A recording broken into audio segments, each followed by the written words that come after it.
Sure. Okay, so I'm talking to the computer because there's people on here and to everybody here. I don't want to make anybody think I'm being rude, and I hate my voice on there. But so I'm very excited to have Tim and Carolyn here from Think Inclusive-MCIE. If you don't follow them, you should. I follow all their things. Their podcasts are amazing. I love what they stand for. I love listening to Tim and see everything that they're both doing. So yeah, Tim, if you want to introduce yourself, and Carolyn, and we can start it off. Thank you for being here too, by the way. Hey everyone, my name is Tim Villegas. I'm the Director of Communications. Oh, I can see people now. Hey, hello. So again, yeah, my name is Tim Villegas. I'm the Director of Communications for the Maryland Coalition for Inclusive Education. And I am with our Director of Professional Learning, Carolyn. Carolyn, you want to introduce yourself? Good evening, everyone. I'm Carolyn Teagland. I'm the Director of Professional Learning with MCIE. So thrilled to be here with you tonight and share our work and possible potential partnerships with you all. All right. So I'm going to go ahead and start sharing our screen. All right. So again, we are the Maryland Coalition for Inclusive Education, or MCIE. Tonight, we're going to be talking about inclusive special education, or otherwise, the tagline is, what do we really mean when we talk about inclusive education? So here is our agenda for tonight. So we're going to talk about what really is inclusive education. We're going to talk about why we should include children with disabilities. And then we're going to talk about what it looks like to be in partnership with MCIE. And I believe that we've baked in some time at the end for questions and answers.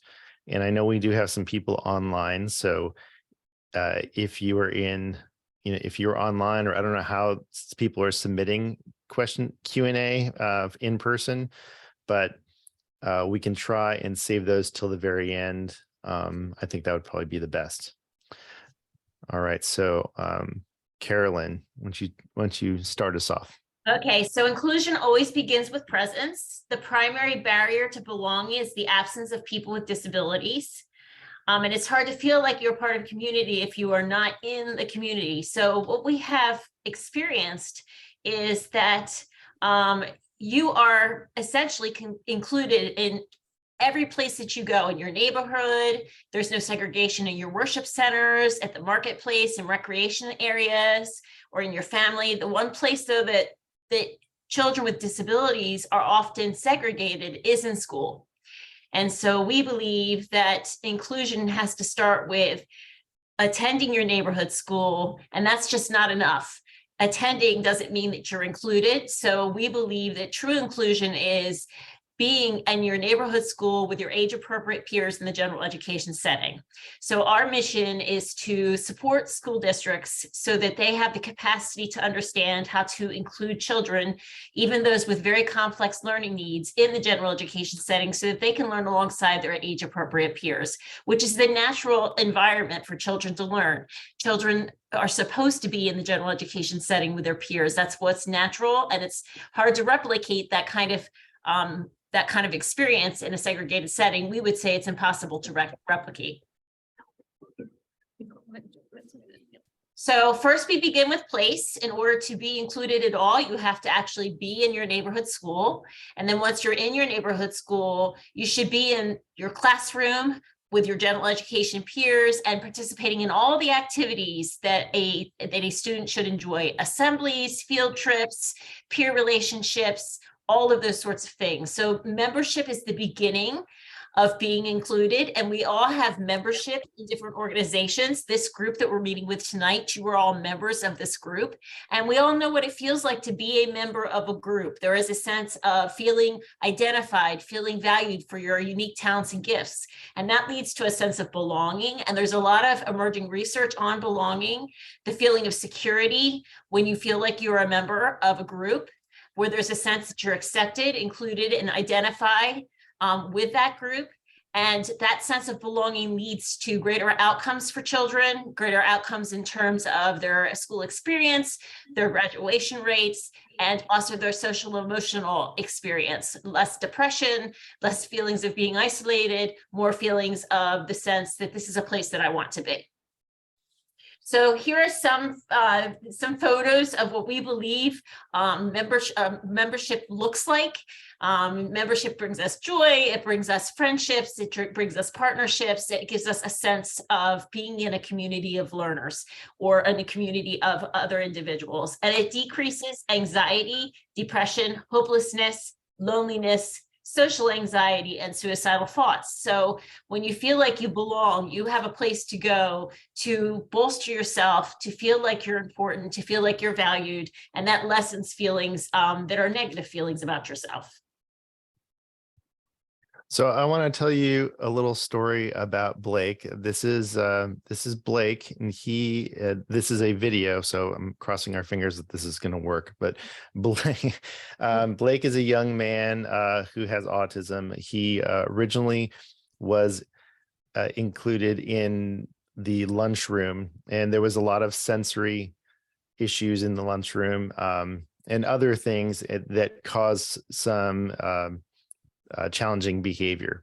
And so rather than the school team saying, well, that's it, Blake had some challenging behavior, so we're going to send him to, the other segregated school, or the, classroom just for students with autism, or, suspend Blake. Instead of doing that, the school team thought creatively and said, how can we, as we're thinking about what's inclusion, so we're thinking about place and we're thinking about belonging, how can we build a sense of belonging for Blake so that he feels safe and is able to participate in, what everyone loves is lunchtime. So the school team decided to do what a lot of people call a lunch bunch, and this is inside the classroom, and they had a table where people would volunteer to have lunch with Blake in the classroom.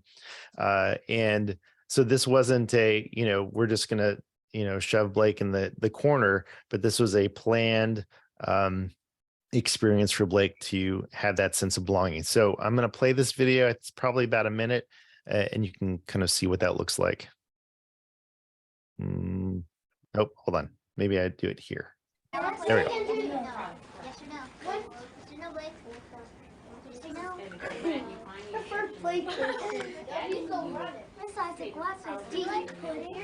Yes or no?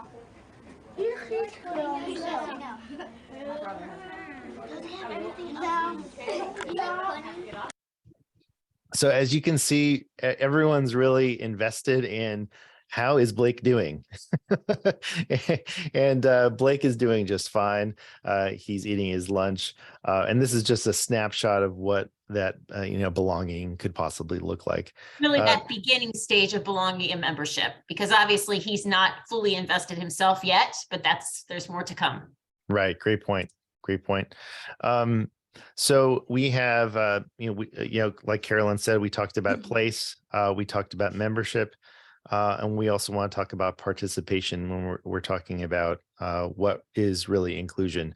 And so participation is really what are we doing in the class?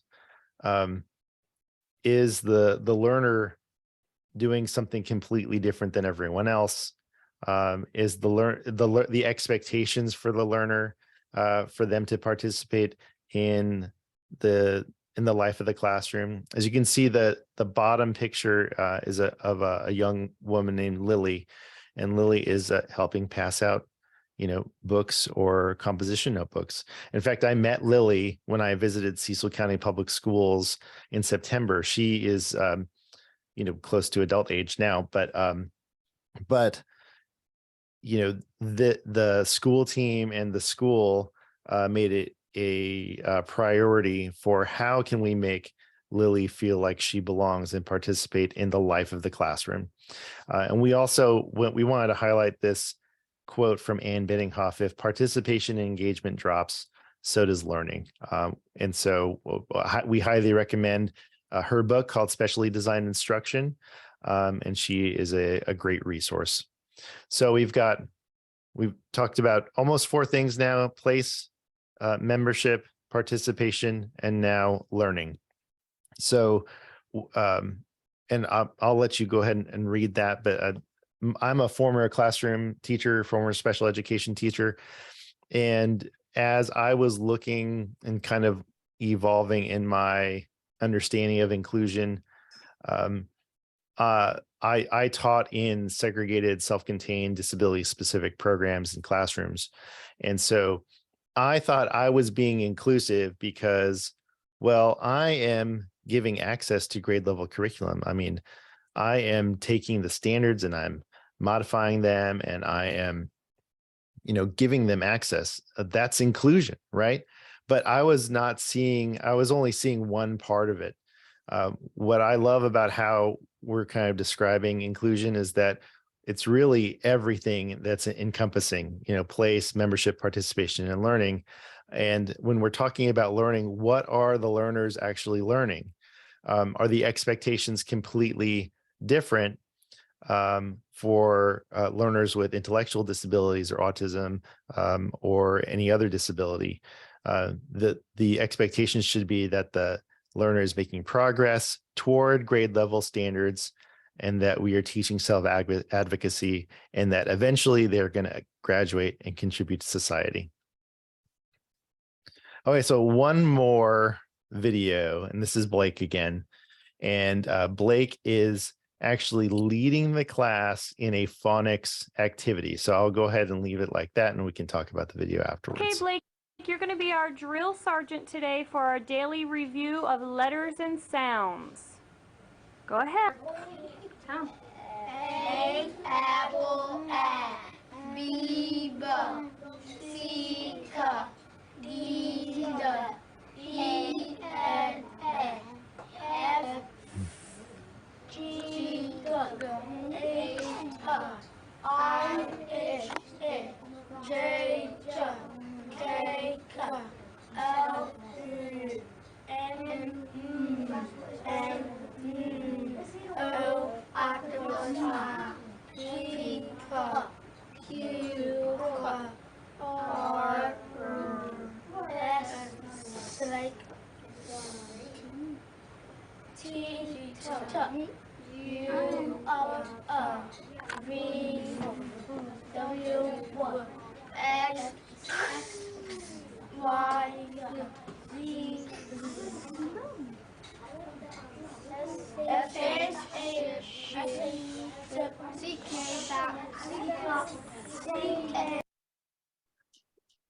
So what I love about this video is that number one, Blake has a leadership role in this activity, and the expectation for Blake is the same as everyone else because they're going over phonics and they're learning. But also, if you notice, when he gets to T, Blake notices, hey, no one's saying anything. And he looks and he's like, okay, come on, guys.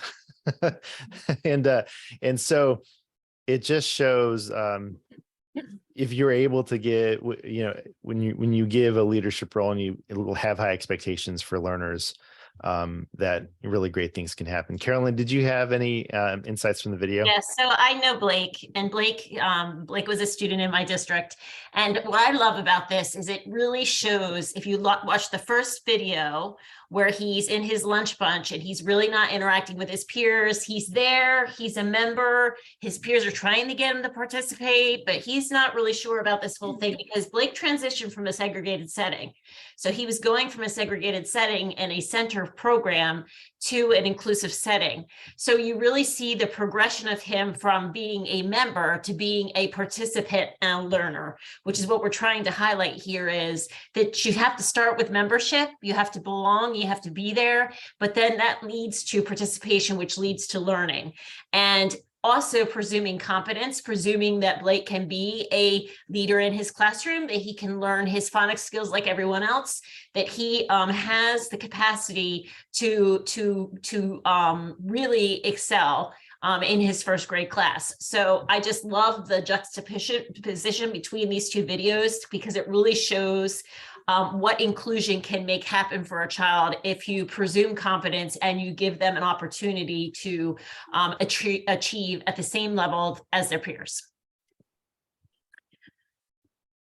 Okay, so this is an example of core instruction and specially designed instruction and how those things kind of support one another in the general education setting.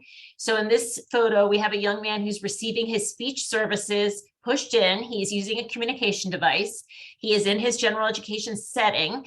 And we would say this is a good example of inclusion because this speech language pathologist is pushing in during independent work time. So the little girl on the floor is working independently. He's working with his speech path, but not being taken away from the essential curriculum and the general education activities because other children are working independently. But he's also receiving the specially designed instruction that he needs in order to be successful in school. So it's really, really being thoughtful about how you schedule your specialists, how you schedule your day so that you're providing that SDI in a way that's meaningful and in a way that supports the general education outcomes as well. This is Ashley. Ashley is another young lady who I'm very familiar with. She's in her 7th grade science class. That is one of her peers sitting next to her. She is, a teenager. Ashley has Rett syndrome and she is limited in her vocal communication. She uses an eye gaze software device, which enables her to interact with her peers during the science lesson. And as you can see by the smile on her face, like all teenage girls, they like to interact with other teenage girls. Ashley is very motivated to communicate using her eye gaze software with her peers especially, and it really advanced her learning outcomes in her middle school classes. And then we have a couple of other photos. The top right photo is Ashley now with her science educator who is using the communication device to assess Ashley's attainment of the science concepts that they're learning. Bottom left is an example of a young man who has some sensory issues. In order to be inclusive, sometimes we have to provide accommodations so children can fully engage in learning. This is a young man that if he were to sit on the carpet without the headphones on, it's too much sensory stimulation for him. So in order for him to engage appropriately, he needs to be seated in a chair and he needs access to sound diminishing headphones. But we have to figure out what things children need in order for them to meet with success. But success in the general education classroom doesn't have to look the same for all children, but they all should have that opportunity.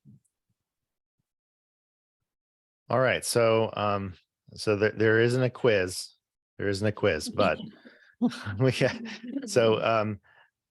place, membership, participation, and learning are a kind of how we define and describe inclusive education.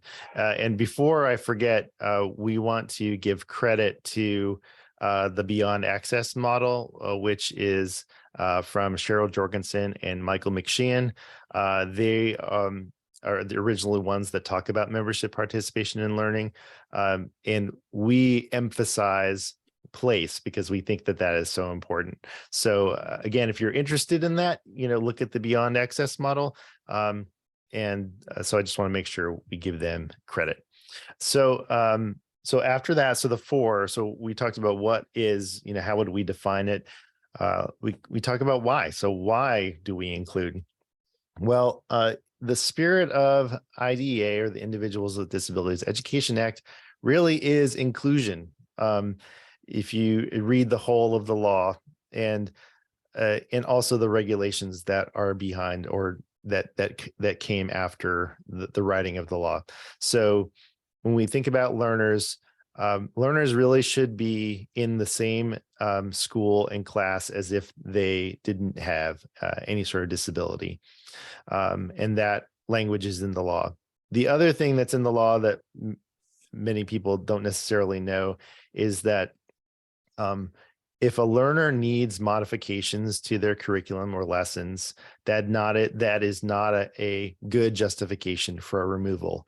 Now, I'm not sure how common that is in your neck of the woods, but it certainly, when we talk to educators and families all around the country, this is a very common barrier to inclusion. The school team or the teacher will say, oh, well, we can't modify lessons in this class. This is a general education class. The learner has to go to a separate class, another class, a special education class.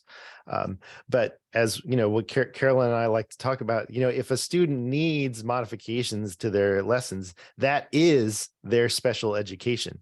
That is the specially designed instruction for that learner. So if that's the reason why the justification is, well, they can't learn in this particular place with everyone else, even the law says that that's not a good justification. Now, what is a good justification? Obviously we want everyone included 100% of the time, but there is justification in the law for a challenging behavior and behavior impacting learning of themselves and others. Now, there's certainly things that you can do to support behavior, but that language is in the law. And then the other thing that's in the law is that a school team must consider the full range of supplementary aids and services. And there actually isn't a list in the law. It just says the full range. So the school team can be as creative as they want to be. So a lot of times a strategy in an IEP meeting would be like, well, have we tried everything before talking about an alternate placement? The other thing besides the law is the research. So children with disabilities do better academically, in reading and math skills, in social and communication skills, and children without disabilities do better. So, and this is decades of research that back this up. But what's really, really exciting from our perspective is there was a recent study, I believe it was published in 2022. It was a large-scale study of 24,000 adolescents who qualified for special education services. That is a lot of kids.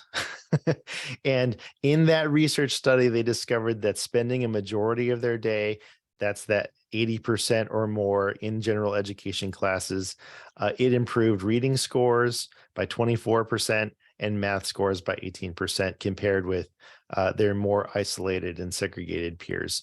So this is a huge, huge research study, and we're very happy to report on that. Anything you wanted to add, Carolyn? No, just there's another piece of research that's very interesting to me personally, and I know that it interests Tim. There is research that shows that the severity of your disability has less to do with whether you'll be segregated than your zip code, meaning that you are more likely to be segregated based on where you live than based on the severity of your disability. So there are just school systems that include and school systems that have a mindset that if you have a certain disability, you're going to immediately go into a segregated setting without really any thoughtful conversation about why that would be. So when we talk to folks about why are you segregating, there often is not very much thought. They just do. But then when we talk to school systems about change is very challenging. I will describe my own life experience. I worked in a public school system for 30 years of my career.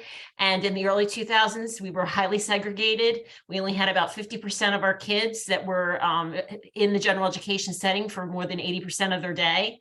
And over the course of 7 years working in partnership with MCIE, we closed down those segregated settings and those central programs and returned everyone to their neighborhood schools. And now that district is over 90% of students with disabilities are in the general education setting 80% or more of their day, and they've maintained that for more than a decade. So while the change process took us a long time and it was very daunting in the front end of things, and it is complex and it's not simple, it did seem impossible at the beginning, but now it's a change that we would never ever go back to the way that we used to do things. So change seems impossible until it's done. I'm getting a little bit of delay on Okay. your audio. Just FYI, Carolyn. So what is standing in the way of including all learners in your district or in your circumstance? In our experience, it's often fear of the unknown, fear of the general educators not feeling like they have the capacity to know how to support learners, fear of the special educators that something bad's going to happen to the children if they're not in segregated setting.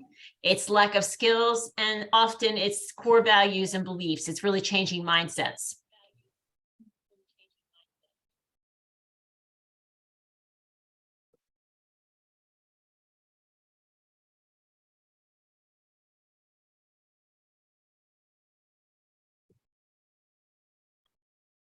Okay, it's my turn.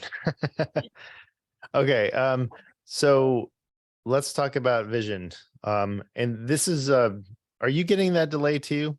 Or can I'm not getting it. I'm not getting it, but you may be getting it from me for some reason. I'm not certain. Okay, just if everyone's okay, I'll just keep going. So like the tagline of what we were talking about, what does inclusion really mean? So this is kind of the big vision cast for authentic inclusive education. So what we mean is each and every child who lives here or there in Smithfield belongs in my school. And that's a huge part of what we're talking about. All children in are general education students, and some receive services. We didn't put this in the law slide, but in the law, it talks about special education is a service and not a place. And it was never intended to be a place. And so when we're thinking about learners and children in schools, every single one of those learners are general education students.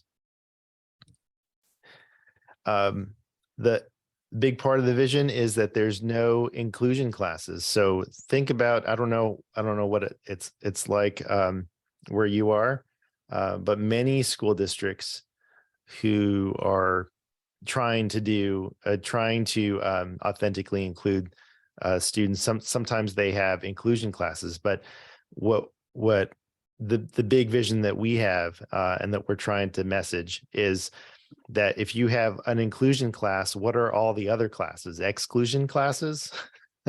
So we want to really think about how we cannot separate students by label into disability-specific classrooms or programs.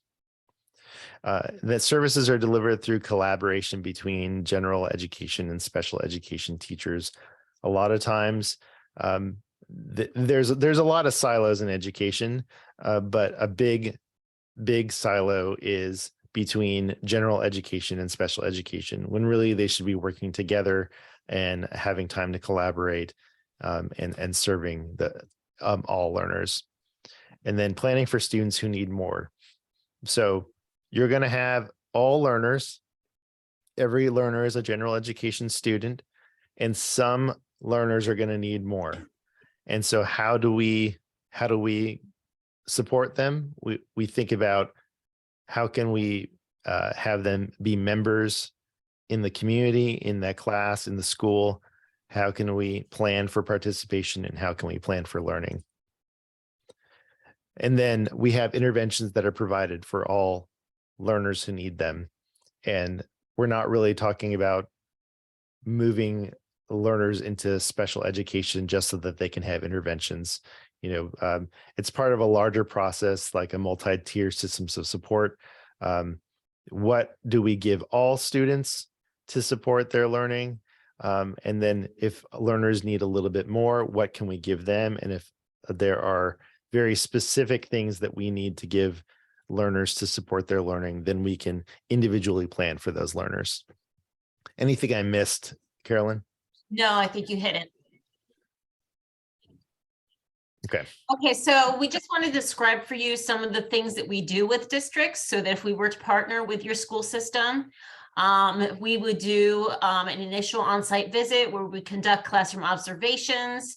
We would consult with district and school leaders, brainstorm potential barriers to inclusion and solutions to those barriers, offer professional learning opportunities for the educators in the district, drill down to the grade level and content team meetings. Grade level is typically more elementary, content team tends to be more secondary. And then we also conduct individual learner observations where we go into a classroom to specifically troubleshoot around a learner who has more complex needs and may need a different level of support that we may be able to offer some training, advice, and partnership with. Another thing that we do is classroom observations to assess and to provide support around classroom routines and the culture in the classroom of learning. Looking at student and staff schedules, we find in many districts that staff is not necessarily being used as strategically as they possibly could be to support learning at the highest level. So really giving some suggestions and advice on how to schedule differently. Providing professional learning around core instruction, because if core instruction is not strong, and when we talk about core instruction, we mean just the regular general education tier 1 instruction. If tier 1 instruction is not strong, it's very hard for the special educator to adapt that instruction for the needs of children with disabilities. And then assess what are your tier 2 and tier 3 intervention programs for all children. We do consultation with district and school leadership in terms of what are the changing roles and relationships.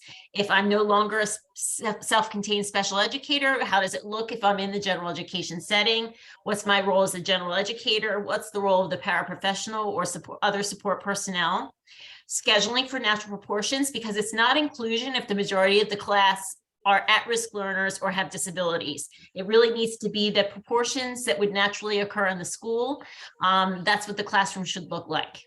How do we share instructional responsibilities? How do we send the message that all children are our children? They're not Miss Jones' children because I'm the special educator and Miss Smith's children because I'm the general education educator. We own all children. And how do we provide multi-tiered interventions? And we can do even more than that. We do a lot of facilitated brainstorming around, as I said earlier, barriers and solutions, because folks like to admire the lovely problem and why this is impossible to do. And we like to get down to, okay, if this is the problem, how do we come up with some solutions? We brainstorm about what future professional learning may look like in that school or that district. And then we brainstorm around the strategies for implementing inclusive practices. And these are just some topics that we are very well versed in providing professional learning on. I'm not going to read them all to you, but you can take a look to see. We have a lot of topics that we spend that we've developed modules on, that we've spent many hours implementing in districts across the country. And then we also conduct grade level and content team meetings. Personally, this is some of my favorite work because it really gets at the root of the work. Boots on the ground are your teachers in their grade level and in their teams. So how can we help them to collaborate? What are tools that they can use to be more collaborative? How can they work inclusively to plan for interventions and especially design instruction? And how do they troubleshoot in the moment solutions to barriers that they're encountering around their implementation of inclusion?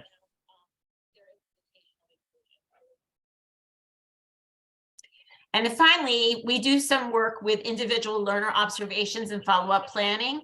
Sometimes districts have children that they're really perplexed with how to meaningfully include. And we really are we're really skilled at being able to go in, observe the learner, and then participate with the family and the district team in terms of planning for that learner, the tools they could be using for planning, and how to adapt general education lessons, how to take the grade level standard and find the entry point for the child that has a disability.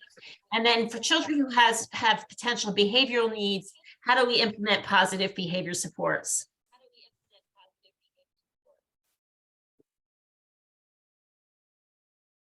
All right, so I think that we've covered a lot of information in the 30-40 minutes that we've been here. And now we'd love to be able to answer some questions. We're unmuted if you want to. Do you want okay, hold on, we can make it. Hi there. I'm going to stop sharing so I can. Oh, See people. Hello. Thanks for all the great information. One of the points you made was really interesting in regards to the other students as well and their ability to learn when they're in an inclusive environment. Curious if you have experience or feedback on what it looks like for a district to educate the other children as well. Because as amazing as inclusion is and what we all want, there are challenges with children that just don't understand what that is, that are the regular education learners, which then, you know, comes along with some of the challenges with bullying and all those other areas. So curious if you have anything you can share about maybe best practices or information about, you know, whether it's curriculum based or part of the children's school program to help educate the other children as well. I'll speak to that, Tim, and then you can jump in. So I have experience as both a parent and an educator in a district that did this work. And it's really about modeling kindness and support of your peers in the school. And when families are open to it, communicating with peers about difference and about why a child might come into the setting with different needs and how we need to help support our friends. I am the parent of 2 children that went through this public school system here when we were doing inclusion. And I can tell you, they are both young adults. My daughter is 17. She's a junior in high school here, and my son is in college. And they both are native inclusion children, meaning that they don't know a world where they were not educated with peers that had disabilities. And they would think it was strange not to have difference in their classroom. So I really think that it's a matter of modeling expectations of kindness and support. We really had very few issues of bullying in my district as we went through this work and started to include children, because children don't tend to be the problem if the adults model that they want all learners in their classroom. So it's really about the adults taking the lead in modeling that all children belong here, and we need to accept and support every learner that's in our setting. And when I had general education, parents of general education students with concerns about a behavior or something that was happening, I would volunteer to go and sit in that classroom and kind of see what was going on. And quite frankly, children are children, and all children have opportunities to be disruptive and, you know, cause issues in the classroom. And sometimes we hyper focus on the child because they have a disability. But if we're being honest, right, there are many other children in classrooms who present issues that do not have a disability label. Thank you. It's really a leadership mindset, I think. For sure.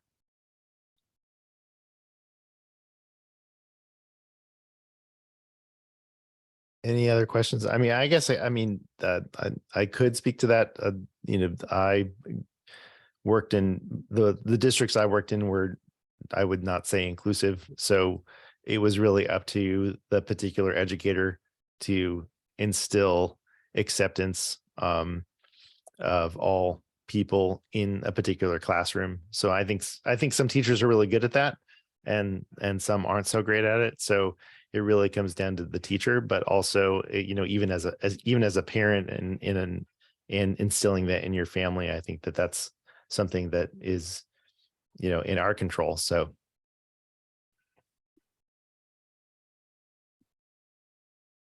Anybody else?